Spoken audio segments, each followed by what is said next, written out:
Hello दोस्तों, स्वागत है आप सभी को अपने चैनल बिंदास क्लास में। और आज के वीडियो में पढ़ने वाले हैं सार्थक अंक का जोड़, घटाना, गुणा, भाग कैसे होता है। इट्स वेरी सिंपल, बहुत ही इजी है, लेकिन इसका समझना जो टॉपिक होता है बहुत एक्साइटेड होता है, यानी कि उत्साहित होता है। इसको जानने के लिए बहुत ही एक्साइटेड सब बच्चे हैं, क्योंकि बहुत ही इजी होता है और समझने वाला चीजें थोड़ा सा सेंस लगाओगे तुरंत समझ जाओगे। तो देखो, सार्थक अंक का जो दशमलव वाला होता है जोड़ घटाना, उसमें कैसे होता है। तब देखो, जोड़ अथवा घटाते समय जो कि माप में दशमलव के बाद जितनी कम संख्या जितना अंक होगा उतना ही अंक सार्थक अंक में रहेगा। कैसे, जैसे कि मान लो कोई दिया है 3.125, कोई दिया है 3.21, तो इसको अगर हमको जोड़ना है तो जोड़ दो। यहाँ कुछ नहीं तो जीरो रहेगा, 5 यहाँ 5 है तो 5 2 1 3 3.33 6। अब देखो, माप में सबसे कम कौन है, दशमलव के बाद कितने अंक, 2 अंक। तो आंसर में कितने अंक करेंगे, 2 अंक।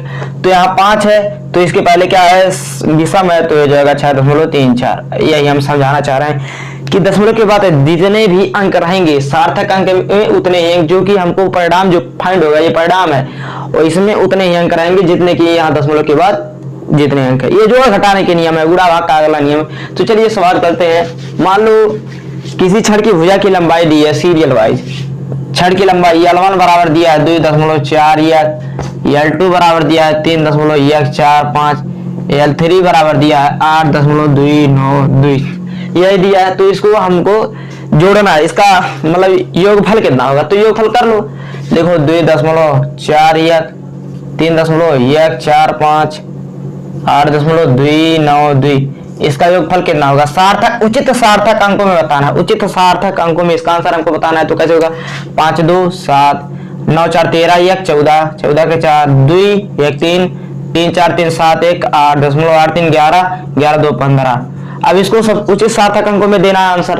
तो माप में दशमलव के बाद सबसे कम किसमें, इसी में 2 अंक। इसमें कितने हैं, 3, इसमें भी 3। तो हमको इस पे देखना है, दशमलव के बाद 2 अंक रखने, क्योंकि ये जोड़ घटाने का नियम है। तो इसमें 2 अंक रखने हैं, 2 अंक। इसको हटाना है तो ये देखो संख्या 5 से बड़ी है तो इसके पहले वाले में एक ऐड हो जाएगा, बराबर कितना हो जाएगा, 15.85। यही इसका आंसर हो गया, समझ में आ गया। अगर घटाने का नियम होता है, घटाने का, तो इसको सफा कर दो। अब इसमें मान लो 2 छड़ों की माप दी है, L1 बराबर 2.4 या L2 बराबर 3.145। अब इसमें L2 में से हमको L1 घटाना है, यानी कि जो बड़ी लंबाई है उसमें से छोटी लंबाई को हमको घटाना है। L1 minus L2 minus L1 करना है, और इसका आंसर उचित सार्थक अंकों में देना है। तो इसका जो सब्ट्रैक्शन घटाना होगा, क्या होगा, इसका जो अंतर आएगा इन दोनों छड़ों के बीच में अंतर क्या होगा। तो अंतर देखते हैं क्या होता है। 3.145 यहाँ हो जाएगा 2.41। इसका अंतर क्या होगा, यहाँ कुछ नहीं तो 5, 4 में से 1 गया 3, इसको कैरी लो, 11 में से 4 गया 7, यहाँ 2 बचा तो 0। अब इसका आंसर हमको कितने अंकों में देना है, 2 अंकों में। क्यों, क्योंकि दशमलव के साथ सबसे कम अंक वाली माप 2, यहाँ 3 है तो हमको 2 में देना है। तो इसका क्या होगा, 0.73 नहीं होगा, क्योंकि ये 5 है, 5 में हमने 2 नियम बताए थे। यदि उसके पहले सम है तो कोई परिवर्तन नहीं होगा, यदि विषम है तो 1 जुड़ जाएगा, तो यहाँ पे 1 जोड़ दो, बस यही इसका आंसर होगा। समझ में आ गया, बहुत ही सिंपल है।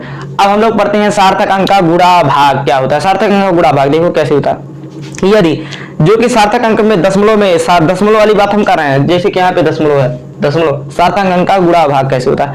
देखो, जो कि माप में जितने ही सबसे छोटी कम वाली सार्थक अंक वाली जो माप होगी उतने ही अंक उत्तर में रहने चाहिए। जितने की कम सबसे छोटी माप में होगा सार्थक अंक, जितने सार्थक अंक होंगे, या दशमलव के बाद अंक देखा जा रहा था ना, वहां दशमलव के बाद नहीं देखना है, जितने भी सार्थक अंक रहेंगे उतने ही। जैसे इसे इरेज करते हैं,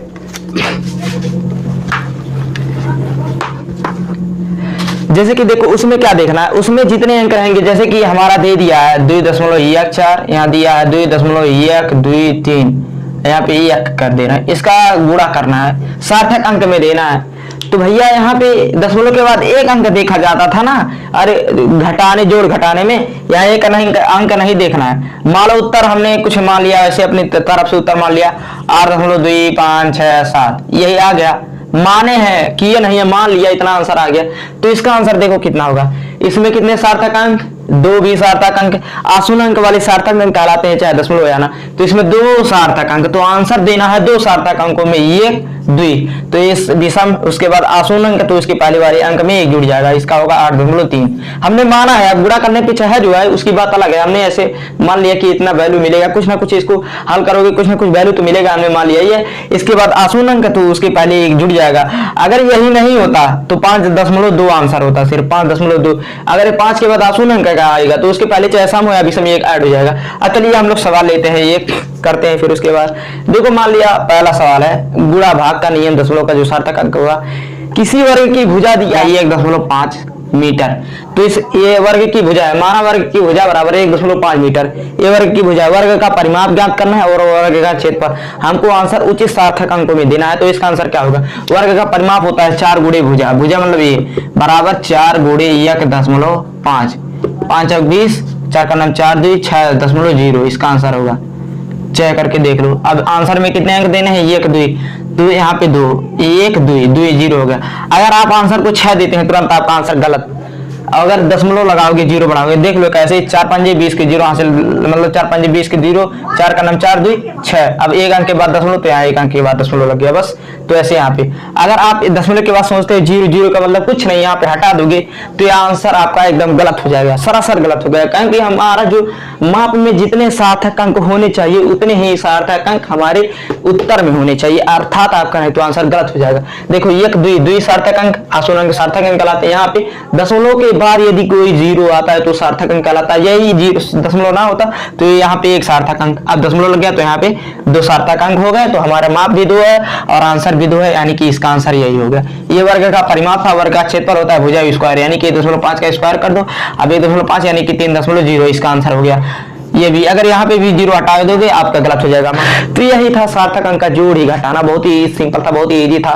तो दोस्तों आप लोग अपने जीवन में कभी हार मत मानिए और ये मत सोचिए कि हम ये नहीं कर पाएंगे, ये नहीं कर पाएंगे। हर कुछ भी इम्पॉसिबल पॉसिबल हो जाएगा जब उसे आप ठान लेंगे कि हमें ये करना है, आज इतना करना है, कल इतना करना है। अगर ये सोच के आप स्टडी करेंगे तो आप अपनी लाइफ में बहुत ही अच्छे प्रोग्रेस पे जाएंगे कि आज हमारा बहुत ही अच्छा कार्य, मतलब बहुत ज्यादा कार्य हमने पूरा किया है। तो आप लोग अपनी संघर्ष कड़ी पढ़ाई मेहनत रखे रहिए, आप लोग को एक ना एक दिन जरूर सफलता मिलेगी और हमें मिलेगी। तो तब तक के लिए जय हिंद, जय भारत, टाटा, बाय बाय।